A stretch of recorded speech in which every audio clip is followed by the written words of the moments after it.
Olá, bom dia, meus caros irmãos e irmãs, paz e bem a cada um de vocês, paz e bem às suas famílias. É uma alegria poder chegar a cada um de vocês levando essas nossas mensagens do Evangelho no dia a dia.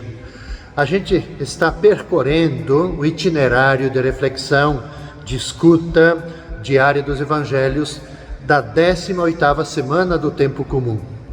Hoje, nesta quinta-feira, dia 8 de agosto, nós celebramos na igreja São Domingos, que é o fundador da Ordem dos Frades Pregadores, conhecido como os Freis Dominicanos.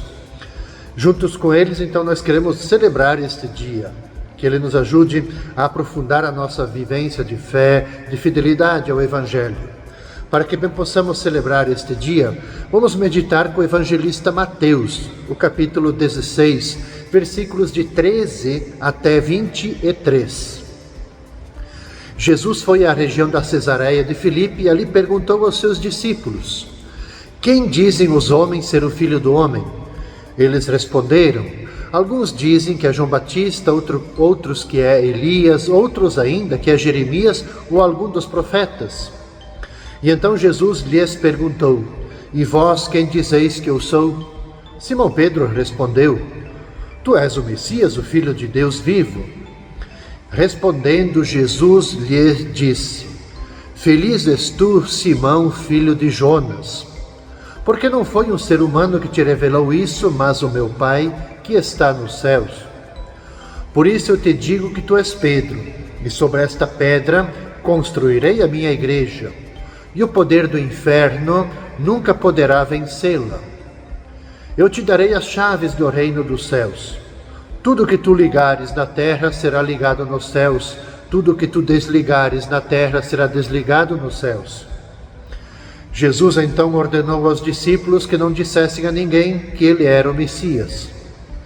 Jesus começou a mostrar aos seus discípulos que devia ir a Jerusalém, sofrer muito da parte dos anciãos, dos sumos sacerdotes, dos mestres da lei, e que deveria ser morto e ressuscitar no terceiro dia. Pedro então tomou Jesus à parte e começou a repreendê-lo, dizendo: Deus não permita tal coisa, Senhor, que isso nunca te aconteça. Jesus, porém, voltou-se para Pedro e disse: vai para longe, Satanás, tu és para mim uma pedra de tropeço, porque não pensas as coisas de Deus, mas sim as coisas dos homens. Veja, meus caros irmãos e irmãs, esse trecho do Evangelho é por demais conhecido nosso. Pedro sempre é o representante do grupo, o porta-voz. Então ele, em nome dos discípulos, mas também por revelação do Pai, ele responde corretamente à pergunta de Jesus sobre sua identidade. Tu és o Messias, o Filho do Deus vivo, responde Pedro. E então recebe de Jesus essa incumbência de liderar sua comunidade, aquilo que posteriormente virá a ser a igreja. Será uma comunidade comprometida com a causa da justiça. Porém, o que falta para Pedro, mas também faltará para o seu grupo, para os discípulos, ainda é compreender em profundidade a natureza do messianismo de Jesus. Eles não entendiam. Pedro, de modo especial, pensava no messianismo da força, do poder, da espada, que eles teriam um reino, um palácio para eles habitarem. Mas diz o Evangelho que o Messias, o Filho de Deus, ele estava destinado a sofrer e morrer nas mãos dos chefes do povo. E, porém, no terceiro dia ressuscitar. Qual é a atitude de Pedro quando escuta isso? Ele quer impedir que Jesus tenha um final trágico. E Jesus o chama de Satanás, é uma palavra forte, ou seja, Satanás é adversário, é aquele que não compreende nem aceita os planos de Deus. A gente pode dizer que sim, é dessa forma que estavam os discípulos. Eles estavam juntos, mas ainda não compreendiam os planos de Deus. Aos poucos, a gente depois vai ver isso, seja ainda no Evangelho, seja nos Atos dos Apóstolos. Pedro vai aos poucos entendendo que Jesus é o Messias sofredor, que vai entregar a sua vida pela vida do mundo, vai entregar a sua vida pela vida das pessoas. Então, mas é um caminho de aprendizado, é um caminho de entendimento, que penso que aqui está colocado também para todos nós. O nosso caminho, junto com o Mestre, é um caminho de aprendizado até o fim, do início ao fim. A gente vai aprendendo, a gente vai caminhando juntos e vai entendendo quem é Jesus. O que significa o seguimento de Jesus, o que significa compreender e aceitar os planos de Deus. Seguindo o nosso itinerário, caros irmãos e irmãs, na sexta-feira, dia 9 de agosto, rezaremos, meditaremos com o evangelista Mateus, capítulo 16, versículos de 24 até 28. Jesus disse aos discípulos: se alguém quer me seguir, renuncie a si mesmo, tome sua cruz e me siga. Pois quem quiser salvar a sua vida vai perdê-la, e quem perder sua vida por causa de mim vai encontrá-la. De fato, que adianta ao homem ganhar o mundo inteiro, mas perder sua vida? O que poderá alguém dar em troca de sua vida? Porque o Filho do Homem virá na glória de seu Pai, com seus anjos, e então retribuirá a cada um de acordo com sua conduta. Em verdade vos digo, alguns daqueles que estão aqui não morrerão antes de verem o Filho do Homem vindo com o seu reino. A gente está lendo, meditando praticamente o Evangelho contínuo, os capítulos, uma sequência contínua do Evangelho de Mateus. Nós tivemos anteriormente, na quinta-feira, a confissão de Pedro. Agora Jesus confirma a sua identidade, vai confirmando, enfim, a sua identidade de Messias e de Filho de Deus. Ele indica qual vai ser esse caráter doloroso do seu messianismo. Nesse trecho do Evangelho que acabamos de escutar, Jesus fala daqueles que pretendem segui-lo. Percebamos que a sorte dos discípulos, ela não vai ser diferente da do Mestre. No centro do discurso, o que está? A cruz. Com a morte de Jesus, a cruz ela se torna o símbolo de fidelidade aos planos de Deus e de luta pela justiça. É o símbolo do seguimento. Com efeito, Jesus ele morre na cruz, porque ele se colocou do lado da multidão, daqueles que estavam fora dos muros, dos invisibilizados, do pobre, do doente, da marginalizada, da pessoa oprimida. Ele sofre a humilhação da cruz porque não fez aliança com aqueles que estavam no centro do poder, lá no templo, no palácio. Nem aceitou suas falsidades e exploração. Morre crucificado, porque ele não se acovardou diante das ameaças dos inimigos e ele também não mutilou a verdade de sua mensagem. Ele foi pregado na cruz porque ele se manteve totalmente fiel à vontade do Pai, com quem vive numa constante comunhão, numa profunda sintonia. A partir de Jesus, a cruz então, ela se torna sinal de vitória, do triunfo, da verdade, e fidelidade a Deus, e também o sinal da fidelidade da pregação do Evangelho.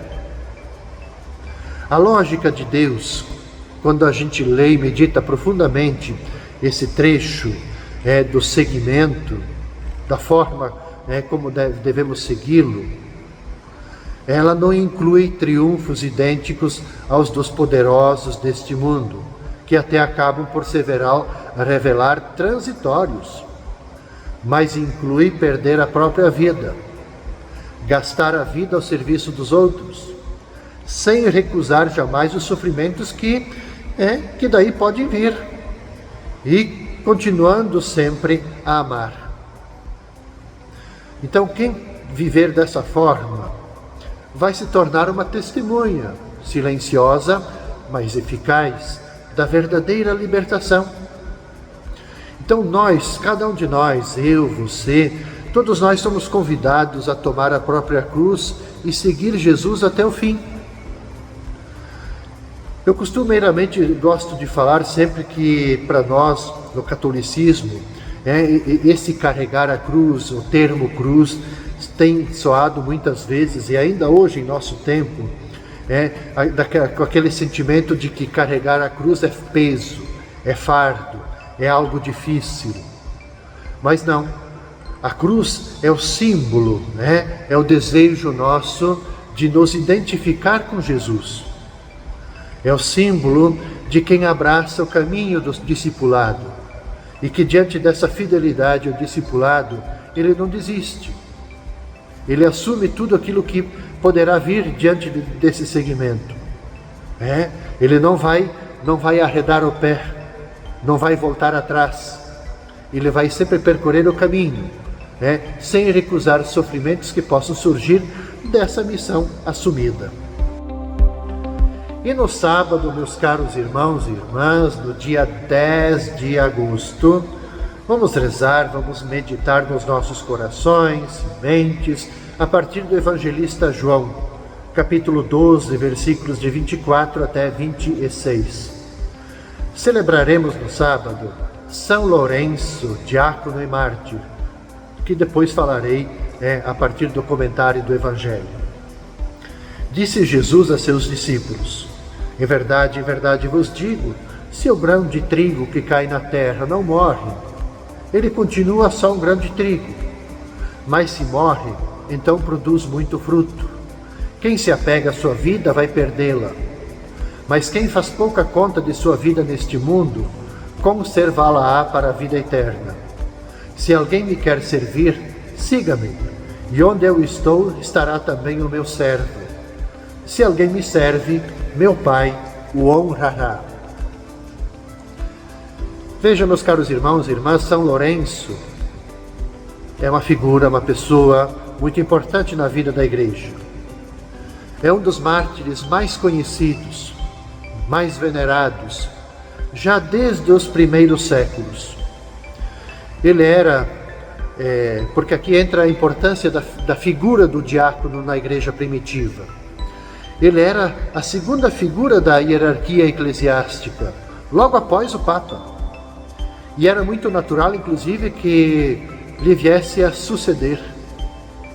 Sendo os diáconos, eles tinham a incumbência de serem conselheiros e colaboradores próximos do Papa, num serviço idêntico ao que hoje prestam, talvez, os cardeais da Cúria Romana. Algo semelhante. O diácono, ele como administrava os bens da igreja. Ele dirigia, por exemplo, construção de cemitérios, ele recebia as esmolas, ele era responsável para conservar os arquivos, enfim, serviços muito importantes dentro da vida da estrutura eclesiástica. O que faz o Lourenço? O Lourenço, ele era encarregado de cuidar dos bens da igreja. E ele não teve dúvida nenhuma. Ele tinha uma compaixão muito grande pelos pobres. Então, como ele tinha bens da igreja, ele repartiu entre os pobres. Já que diante desse zelo, desse cuidado que ele tinha pelas suas atitudes, ele meio que pressentia que ele seria preso. Enfim, papas, os bispos não estavam de acordo com esse seu jeito de ser, assim, de despojamento. Em grande parte dependiam dele, do diácono, o clero romano, os confessores da fé, as viúvas, os órfãos e os pobres. Quando o imperador o mandou entregar os bens da igreja, Lourenço ele se apresentou diante do juiz, trazendo junto com ele os pobres de Roma, e declarou: aqui estão os tesouros da igreja. E ele, claro que ele foi aprisionado então junto com o Papa Sisto II. Ele não sofreu assim de uma forma imediata o martírio, mas ele suportou corajosamente dores profundas na grelha, incandescente, na fogueira. Tem alguns escritos que permitem introduzir um certo floreio, gracejo de Lourenço. A sua paixão narra que, intimado a sacrificar aos deuses, ele respondeu: ofereço-me a Deus em sacrifício de suave odor, porque um espírito contrito é um sacrifício para Deus. E também, nessa forma de gracejo, de um floreio, no meio de tormentos, sendo literalmente queimado, ele teria dito ao carrasco: vira-me de lado, pois deste lado eu já estou bem assado. De qualquer forma, a maioria dos escritores modernos julga que Lourenço ele tenha sido não queimado, mas decapitado, da mesma forma como foi o Papa Sisto II, que foi martirizado 3 dias antes. Ele morreu em 258 e foi sepultado em Roma, onde que Constantino então edificou a basílica que tem o seu nome.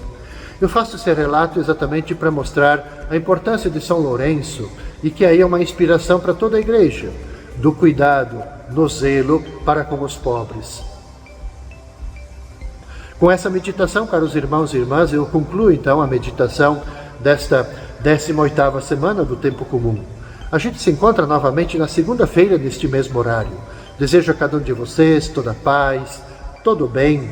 Neste final de semana celebraremos Santa Clara. Peçamos que ela interceda por cada um de vocês, pelas suas famílias, e que, como nos diz Santa Clara, que ela ajude a clarear os nossos caminhos. Paz e bem.